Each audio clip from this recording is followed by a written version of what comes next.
Hey, love. Welcome back to another bonus podcast episode of Untamed Ember.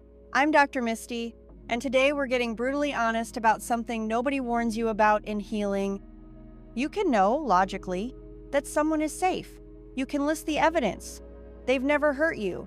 They're kind, consistent, trustworthy. They show up, they listen, they remember your weird coffee order and your favorite meme. And yet, your nervous system still treats them like they're hiding a chainsaw behind their back.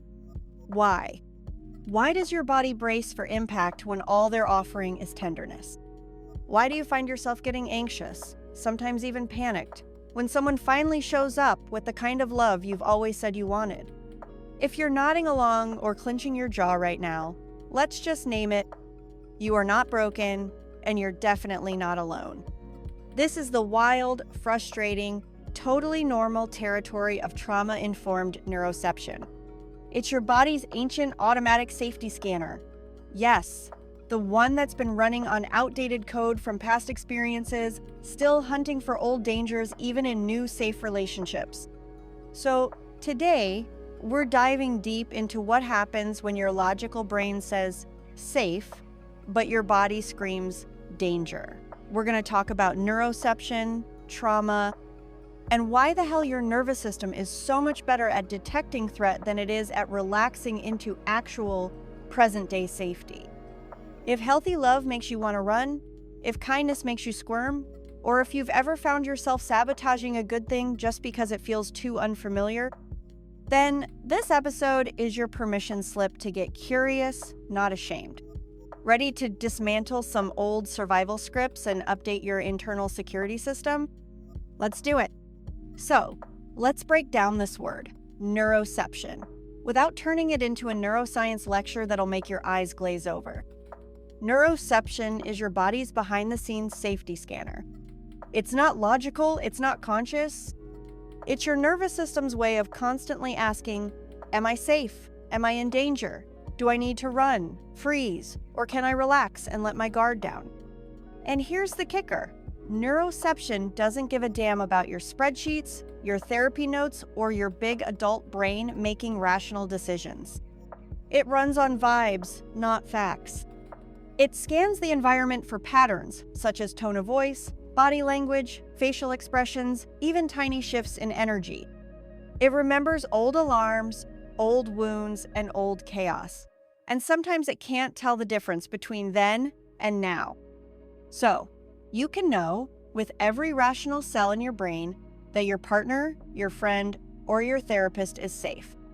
But if your neuroception has been trained by years of unpredictability, trauma, or just growing up in a world where safety was inconsistent, it's like your internal smoke alarm got rewired by someone who lived through a dozen kitchen fires.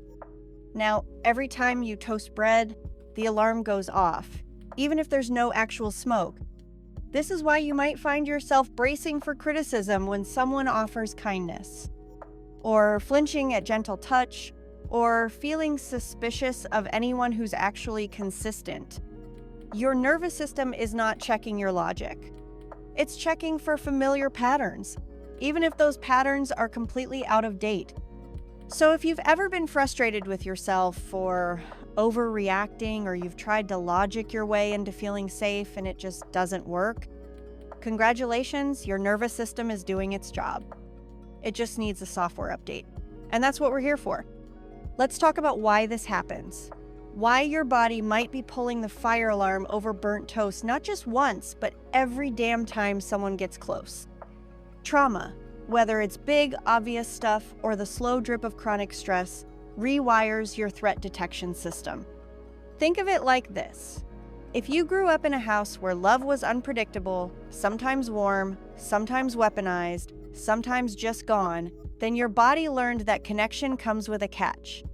Maybe you learned that a raised voice meant danger, or that a silent room was just the calm before the storm. Maybe your body figured out that letting down your guard was risky, because tenderness usually ended in betrayal, criticism, or someone suddenly disappearing. And the thing about trauma is, it doesn't just file these lessons away as the past, it updates your operating system.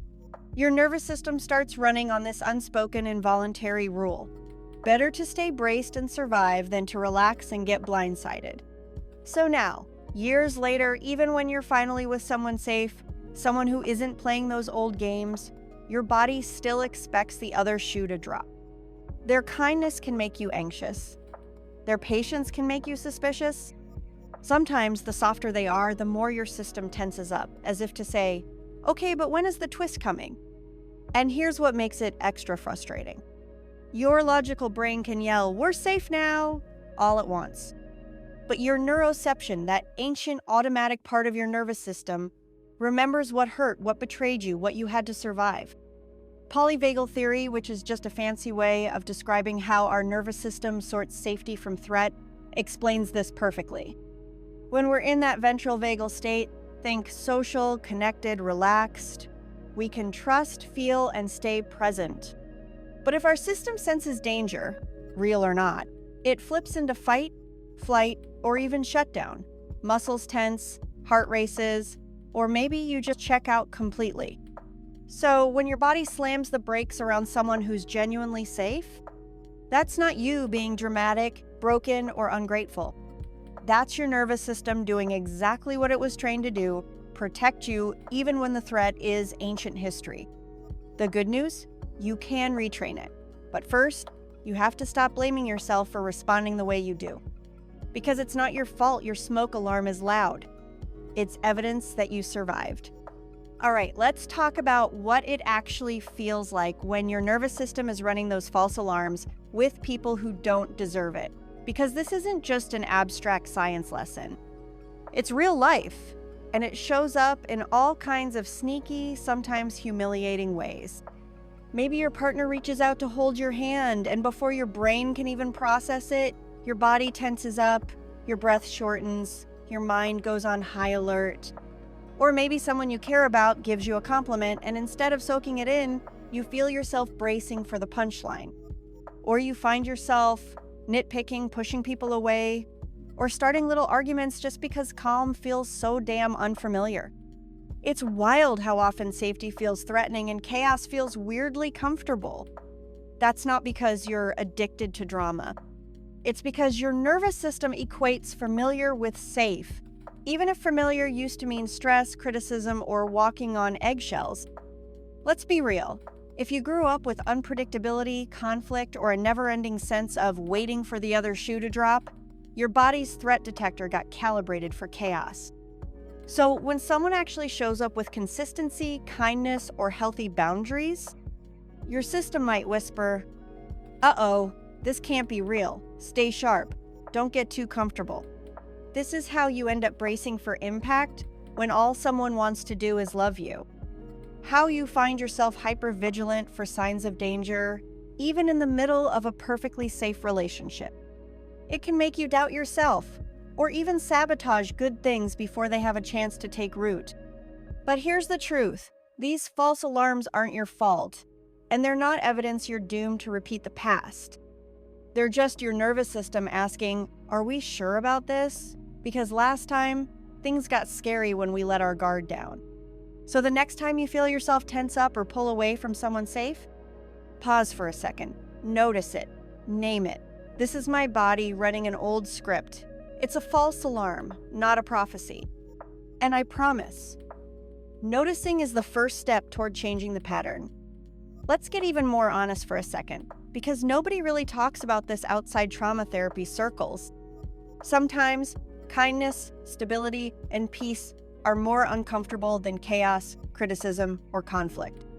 If you're used to walking on eggshells, or if your nervous system grew up constantly scanning for the next outburst, then calm can feel suspicious. Think about it. Chaos is at least predictable. You know the rules, even if the rules suck. You learn how to tiptoe, anticipate, deflect, or make yourself small.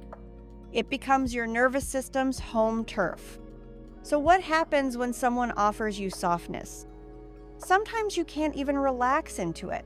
You get antsy, maybe irritated, maybe you even start a little drama just to feel something familiar. Or you find yourself pulling away, criticizing, zoning out, or feeling deeply uneasy, even though there's nothing objectively wrong. That's because your body equates predictable with safe, not healthy with safe. Kindness, consistency, and care are new terrain, and your nervous system is suspicious of anything unfamiliar. And if you've ever sabotaged a good thing, ghosted someone for being too nice, or picked a fight when things felt too easy, you're not a lost cause. You're not drama-obsessed. You're a human whose body learned that it's safer to brace than to relax. Sometimes it takes way more courage to stay with kindness than to survive chaos. So if healthy love feels weird, boring, or even uncomfortable, that doesn't mean it's wrong for you. It just means your nervous system needs more time, more practice, and a hell of a lot of compassion as it learns that ease doesn't have to be a setup. You can unlearn the belief that comfort is a trap. And yeah, it will feel awkward at first, but awkward isn't dangerous. It's just a sign that you're doing something your ancestors might never have gotten the chance to try.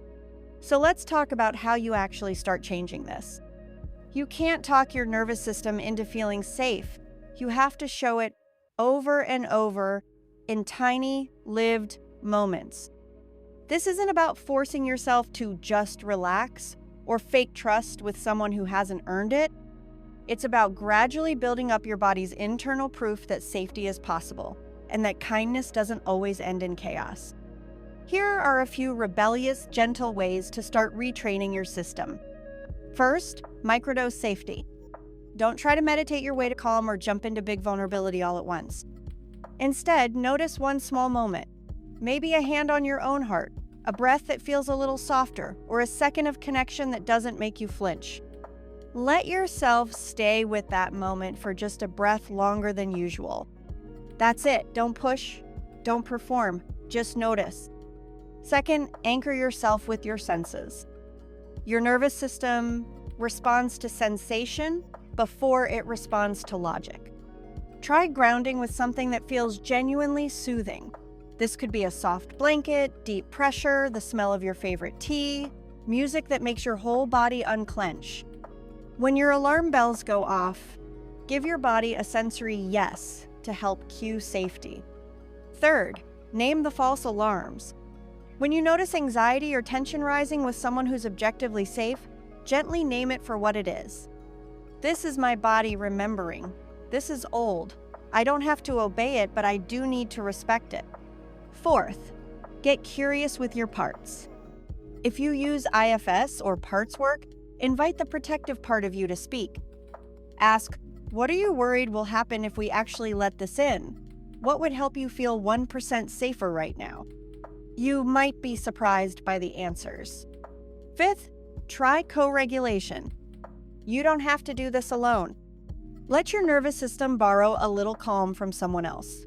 It could be shared eye contact, hand-holding, matching your breath to a partner's, or even just sitting quietly together. You're not weak for needing connection. You're human. Co-regulation is how we're wired to heal. And most importantly, go slow. You don't have to perform trust. You don't have to rush into vulnerability. Give yourself permission to feel awkward, suspicious, or unsure. Every small moment you stay present instead of bolting or bracing is a win. This isn't about fixing yourself. It's about helping your nervous system update its files, one lived experience at a time. Let's pause for a reality check, because this is where so many of us get stuck. It's so easy to think, why am I like this? Why do I ruin good things? Why can't I just enjoy what's finally safe? But here's the thing, your nervous system isn't plotting against you. It's not trying to ruin your relationships, keep you lonely, or make healing harder than it has to be. It's doing what it was designed to do, protect you. It's just running on information that's outdated. Think of it like your internal security system. It was programmed in a house full of break-ins, so now it overreacts every time a squirrel runs across the porch. Annoying? Sometimes. But evil? Not even a little bit. So the next time your body sounds the alarm in response to safety, or kindness, or even pleasure, try this. Pause. Take a slow, full breath. and say to yourself, of course I'm reacting this way. My body learned to survive, and that's a strength. It just needs an update, not a punishment. You're not failing at healing if your alarms still go off. You're not broken because your system still flinches, freezes, or freaks out when life finally gets gentle. Every time you notice a false alarm and meet it with compassion instead of shame, you're literally rewiring your capacity for trust. Every single time. So let's retire the self-blame and replace it with a little curiosity, a little softness, and a whole lot of respect for the badass survivor inside you. So here's your gentle challenge for this week. Find one small moment when you notice your body gearing up for danger, even if your mind knows you're safe. It could be the way you tense when your partner reaches for you, the way you cringe at a compliment, or the urge to bolt when things finally feel easy. When it happens, pause, breathe, and remind yourself, this is my nervous system trying to protect me. I can notice it, honor it, and choose a different response, even if just for a second longer than last time. It's not about forcing yourself to feel safe. It's about creating tiny moments of trust over and over until your system learns a new story. Healing is awkward, it's slow, it's not always pretty, but it is absolutely possible, and you don't have to do it alone. If this bonus episode spoke to you, make sure you're subscribed to the Untamed Ember podcast wherever you get your podcasts. Every week, we're unpacking the science, smashing the shame, and making space for real, messy, neurodivergent healing. Until next time, remember, your nervous system isn't the enemy. It's the part of you that survived. And together we're teaching it how to rest, trust, and let good things in. Take care of your fierce, beautiful self.